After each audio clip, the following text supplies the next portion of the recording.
Rich, did you get away with one there? No, I don't think we did. I thought second half we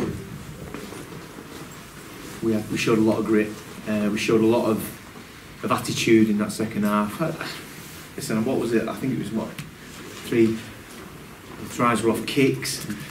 I didn't think we got broken down. I thought our defence was a lot better today. I thought our discipline was a lot better. If you work on all them equations in terms of the performance, it wasn't by far our best performance of the season.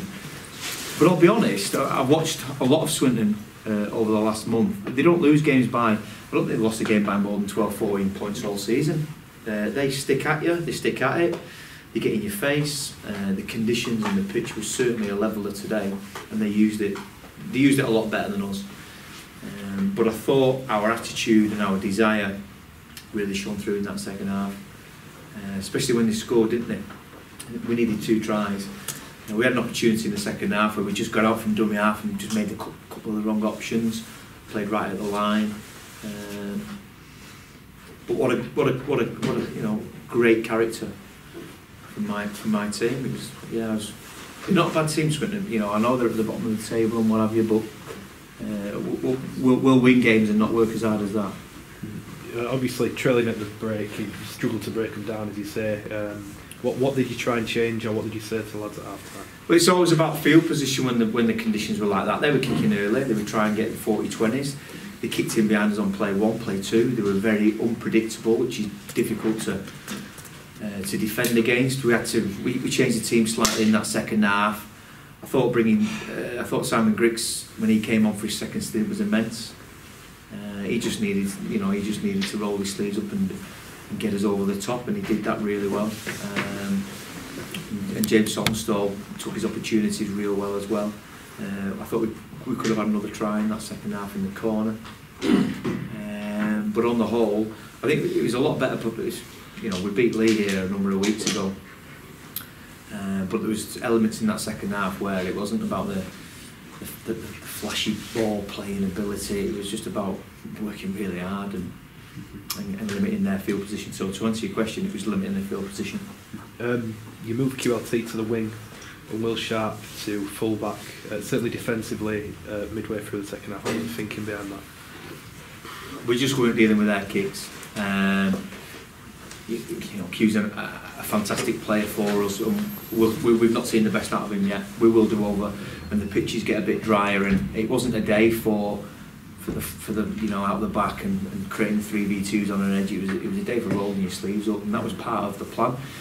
It just took us 60 minutes to realise that if we don't do what we said we were going to do in the week, then we'd have got beat.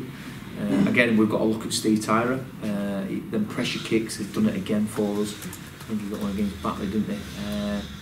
It's not ideal. It's not ideal to be just winning games, but at the same time, we've just won a game, and that's what's important this time of year. Well, that's the thing, isn't it? Look, people will think, like to see you winning by bigger scorelines, but the fact you're coming through these games, these tight games, it gets tighter near the end of the year in those big pressure games. The fact you're coming through them has to be a good sign of the DNA, the traits in the squad. I agree. People say you can play poorly and still win. You're doing something good as a team, as a group, and we're probably ticking that box at the moment.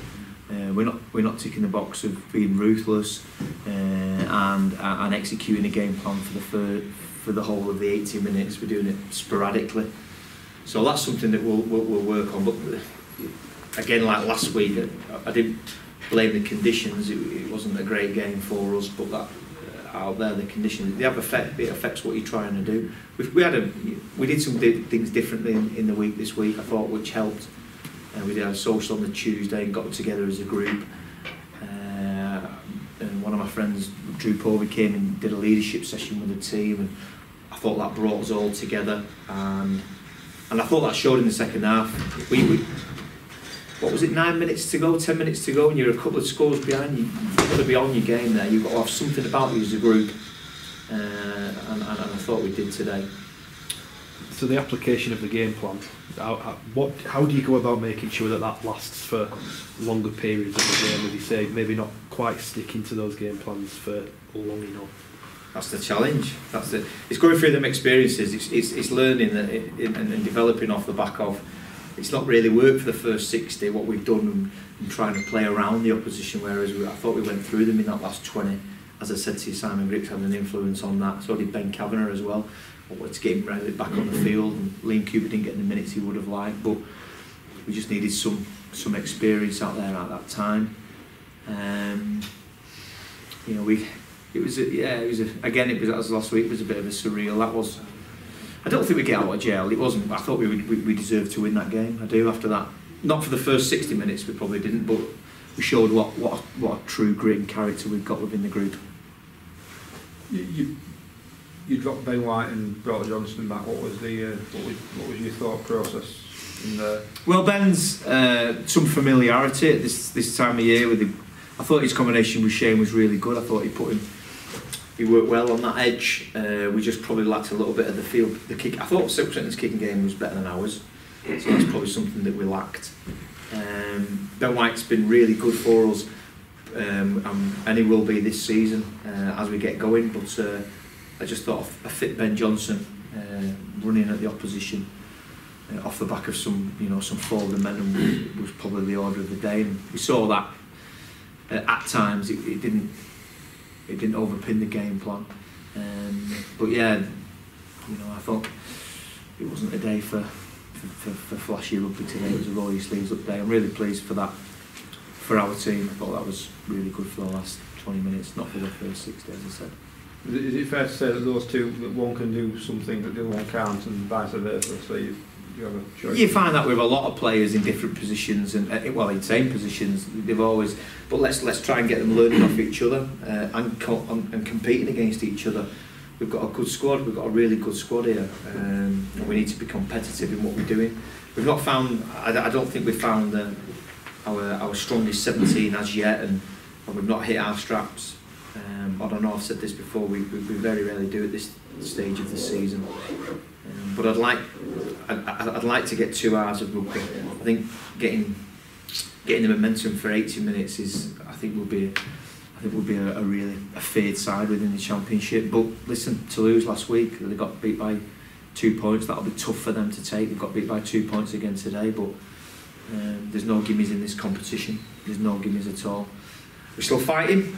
We've improved our discipline, we've improved our defence. Our attack hasn't improved, but we didn't need it to today. All good. Cheers, Rich.